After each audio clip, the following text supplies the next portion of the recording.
Welcome everyone to the realty debate on commercial and office real estate in the country. Linked even more closely to the state of the economy than residential, it really comes as no surprise that this sector has been under pressure for the last 2 years. The question we are asking today is the worst over for India's retail and office property markets. The outgoing Finance Minister, P. Chidambaram, did indicate that the commercial real estate has seen a pickup after a long time. Today, we'll try and figure that out. Has it really, or does it still have some way to go before it sees light at the end of the tunnel?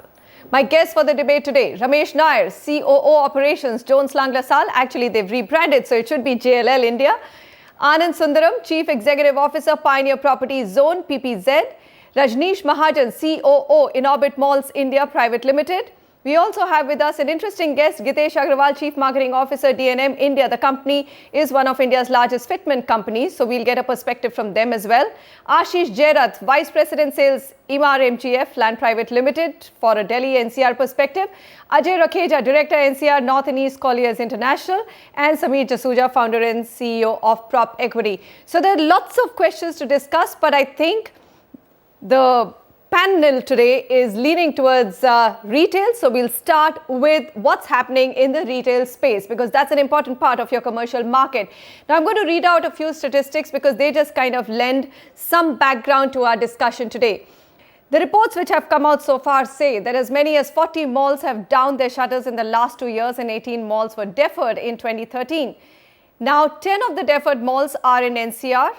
Pune also saw a deferment of about 1.3 million square feet, while 900,000 square feet of mall space was delayed in Bangalore in 2013.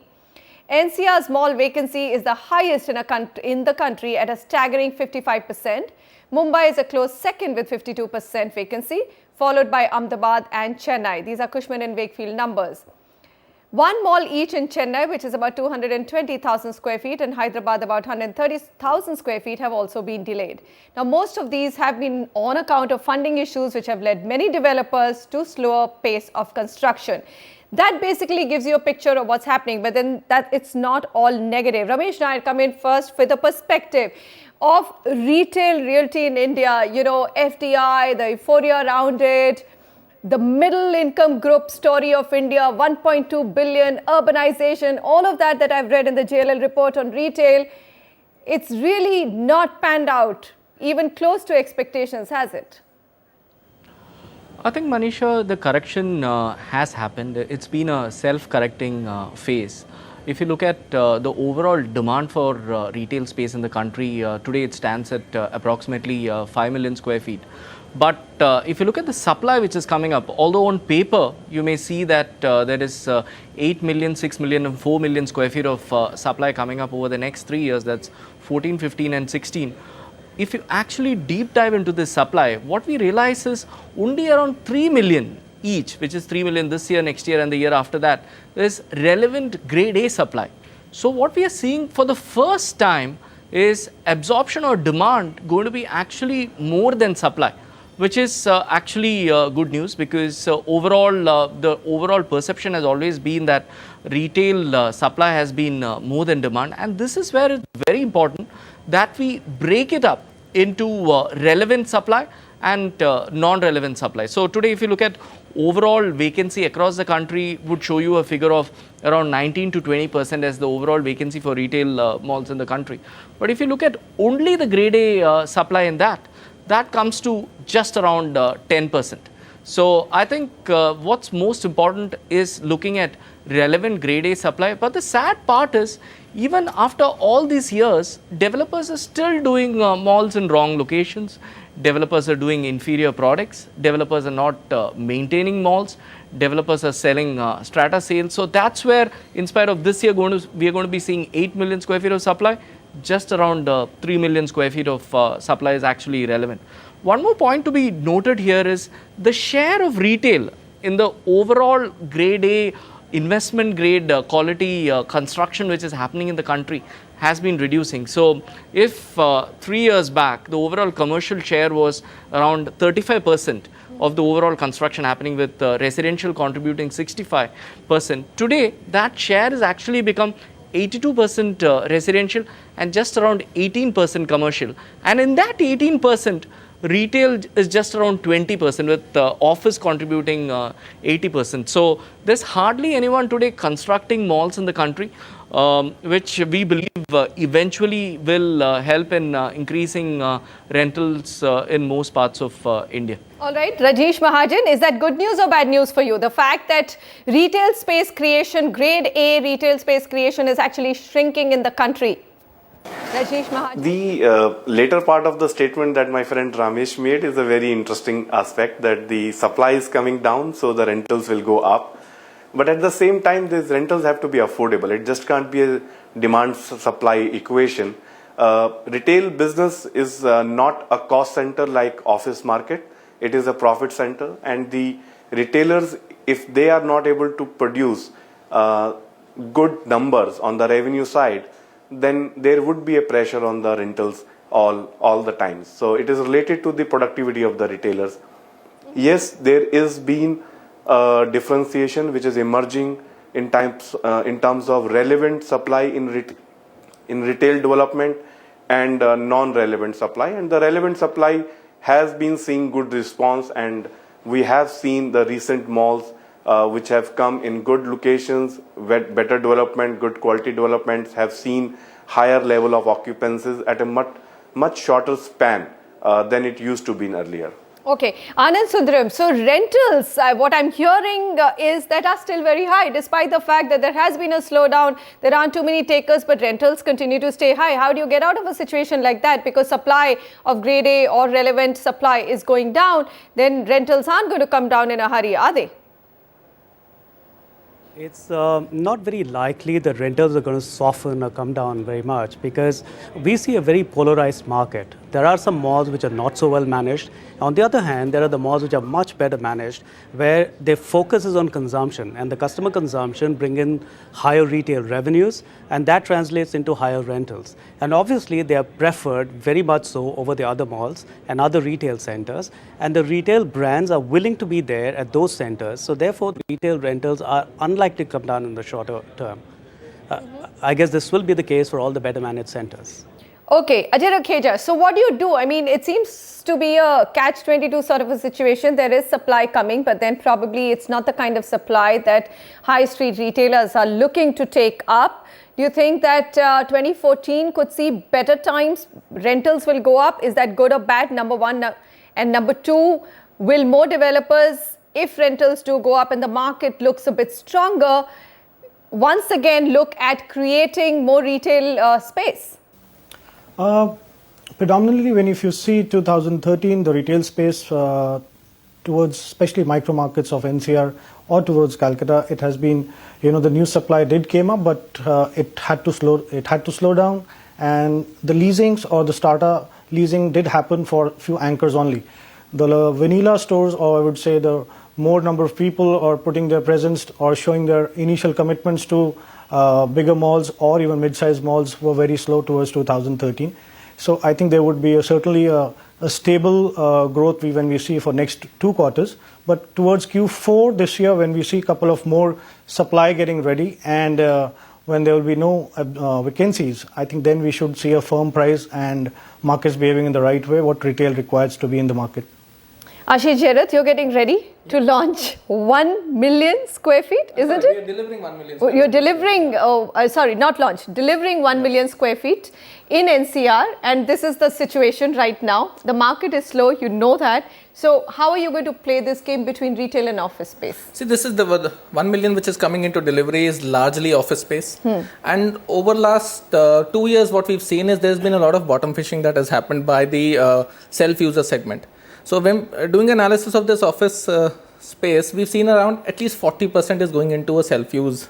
So that is one trend that we've seen across office, where people understand that they've seen the bottoming out of rates for now. So why have you not considered retail? Let's come to the office trends a little bit later. Do you think that in hindsight it was a great strategy, or it was a part of a larger corporate strategy that we'll stick to residential and office? Yes, that's a part of the larger strategy that we've pursued to put in the residential first and later office. I think it's some time before we'll go and add some capacity into the retail segment.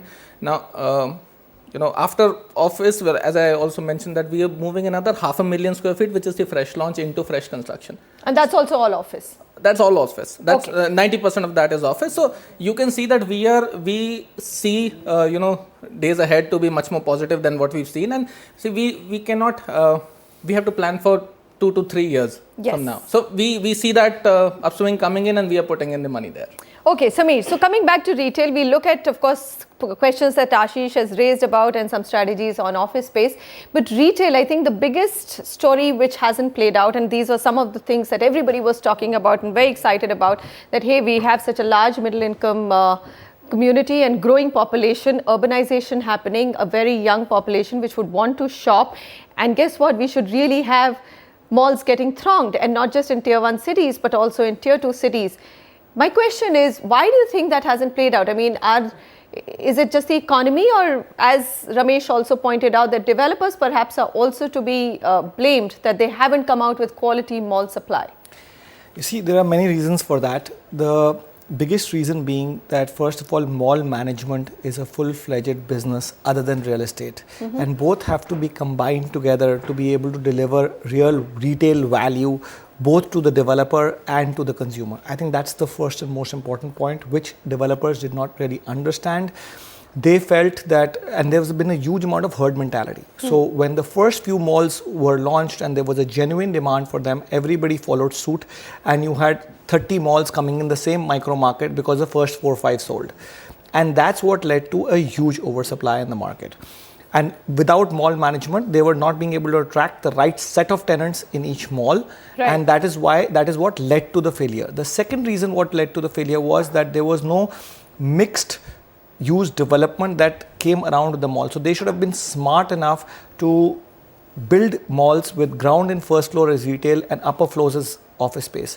That is also what has led to this big downfall in the mall segment, because they built 5-floor storied malls where there was no demand in the 3rd, 4th, 5th floor, and that leads to a huge amount of vacancy.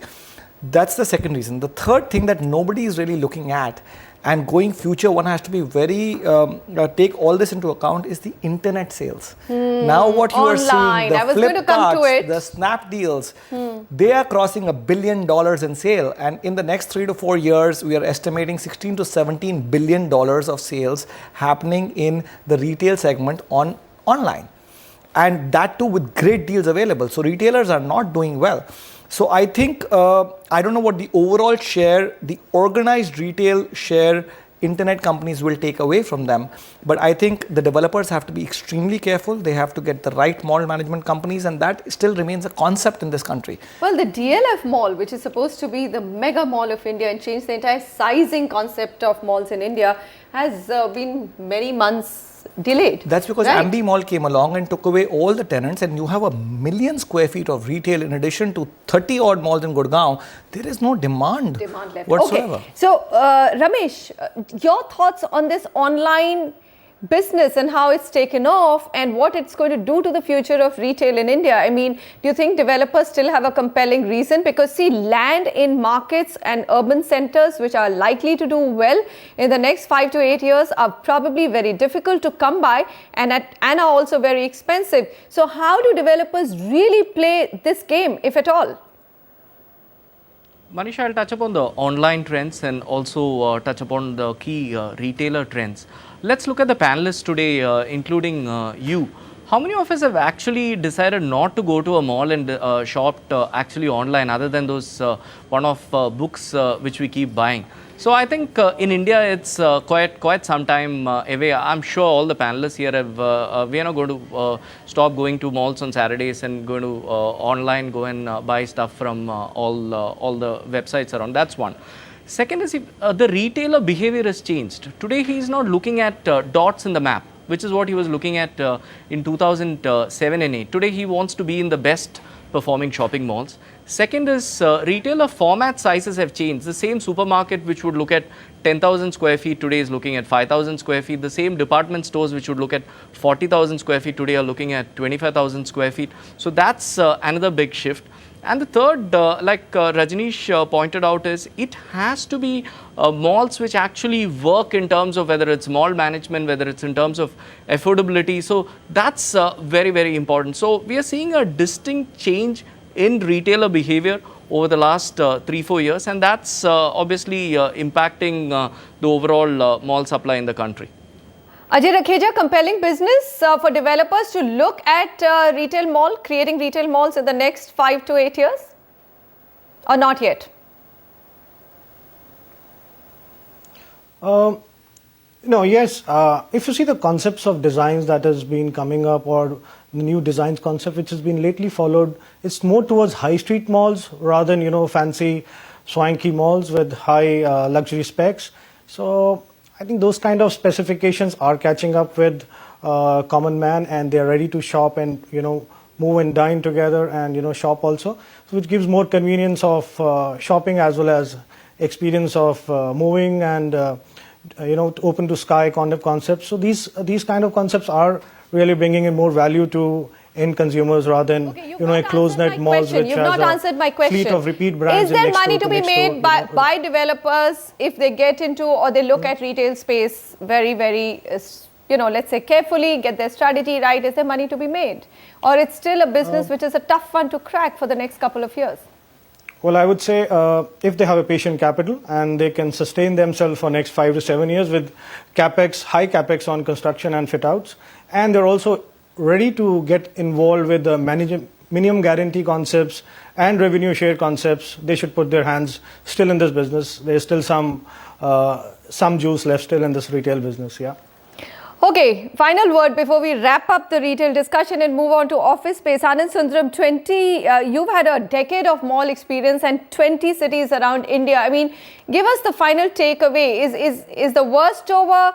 Does the fact that an IKEA and Tesco, they're looking at entering into India, are these the triggers that would actually give a push to this market and probably A, firm up rentals, and B, give developers some compelling reasons to look at creating good mall space? I'll have to deep dive into what our records and what our research shows.